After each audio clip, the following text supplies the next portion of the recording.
morning, Greenmonte family. Good morning, everybody. Hope you all are doing well. We miss you. Wish we could be with you. We're just so grateful for the way that God has continued to be with us and sustain us through this very difficult time. But we just testify and want to glorify to God for all that He's done. We continue to be COVID-free at the retirement community, and that is just such an answer to prayer. Our staff has just been working so hard, and we're just so thankful for every one of them, as well as God's covering over our community there.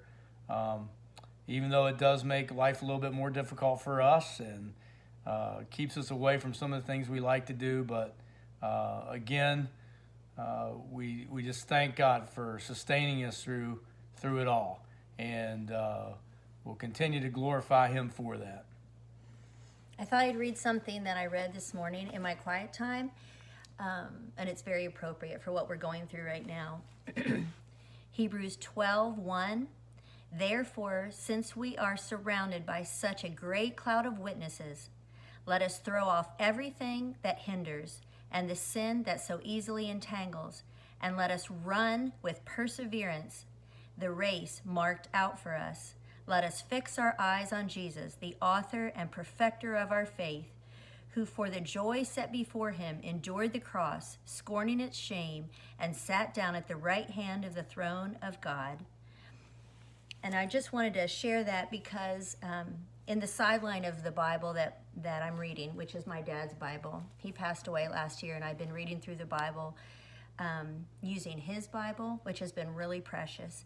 And in the sideline, he wrote, "Oh, if only we could see it."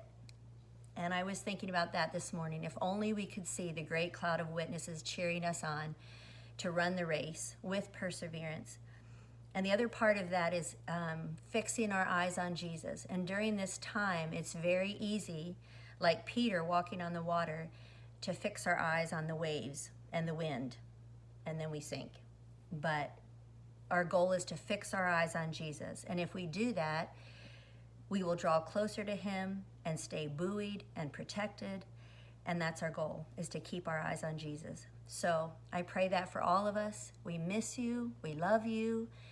And we can't wait to see you soon. So we just encourage you to continue to fight the good fight and know that we are praying for you and are very grateful for all of you and for your prayers for us as well. May God be glorified through it all in the end. Love you. God bless you all. See you soon. This is Garland Martin. I go to Greenmonte all the time, but now I'm not going because of the pandemic. And so I do try to get messages across the world from different ones, different people. And I really enjoy this because they come from all over the world, from Israel and from our country here in this country. And so I really enjoy all this every morning. I try to get these messages one after the other one. So I really enjoy it very much. Thank you. Appreciate it. Bye. Hi, this is Lynette Rambo. We're here at the New River Gorge Bridge in beautiful West Virginia today, and all the day long driving around and seeing this glorious creation. The scripture, "This is the day that the Lord has made, I will rejoice and be glad in it," has come to mind, and that the heavens declare the glory of God. And this is certainly a glorious, beautiful day today. The Lord has been doing so much in my life during the pandemic lockdown. Countless miracles, just too many to, talk about in 2 minutes. But there is one theme in many healings that He's been doing in my mind and my body and in my spirit, but especially my spirit. The Lord has really been working with me on what it means to be the bride of Christ. Myself as the bride of Christ, and also the church as the bride of Christ. And there's one scripture in Song of Solomon that talks about seeing the bridegroom with dove's eyes. And both the bridegroom and the bride talk about each other with dove's eyes.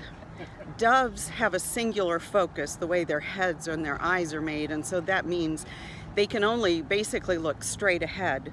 And so whatever they're looking at, that is their focus, and it's a singular focus. And so when the scripture says, you are lovely, you have lovely dove's eyes, it means that you have a singular focus. And I really feel like during this lockdown, that's what we're being called to do, is to step up as the bride of Christ and have that singular focus on our bridegroom, which is Jesus. And so that's what I want to encourage you with today, to really use this time to press into the Lord and know who you are in Him, and that we should be singularly focused on Him regardless of what's happening with the pandemic or politics, or anything that we see around us, that Jesus truly is King of Kings and Lord of Lords. Thank you for letting me share, and have a blessed day. Good morning, my brothers and sisters at Greenmonte. Just have a simple word of testimony to share this morning. Through the years, God reminds me over and over again that He is enough. He reminds me that during those times of great challenge, that I should not focus on getting through that moment. I shouldn't focus on the other side. I should remember that when times are good, be happy, but when times are bad, remember that He has made the one as well as the other. He tells us that there is nothing new under the sun, and all of that comforts me greatly, and I remember that even when I'm not okay, I'm okay. God tells us because of His great love, we will not be consumed, and we will not be tossed back and forth on the waves by the teaching and schemes of men. And He says, I tell you these things so you will have peace. In this world you will have trouble, but take heart, I have overcome the world. So I just wanted to share that this morning, and I pray that we will all just stand firm, my brothers and sisters, and we will share God's love and stand firm in His truth. God bless you. Greetings to our Greenmonte family. Thank you for your prayers, your visits, your texts, cards, help, and offers to help, meals, and other ways you have encouraged us. It's been a year of ups and downs. I guess we've both had our faith stretched and tested over the last year.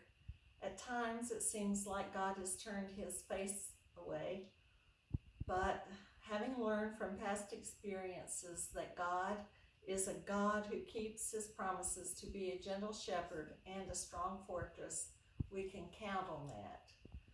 Ray is currently receiving Avastin infusions and will soon start a new and different round of chemo.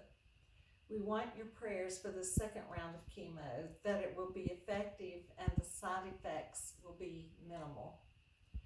We recently came across something in a book that we're reading together. Everybody wants to change the world. Nobody wants to love their neighbor. Yet all God needs us to do to change the world is to love God so we can love our neighbors as much as ourselves.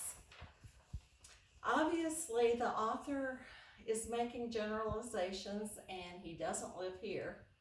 We can see that you are doing this, and we are very grateful that you are changing the world. Thank you for being such a blessing to us. We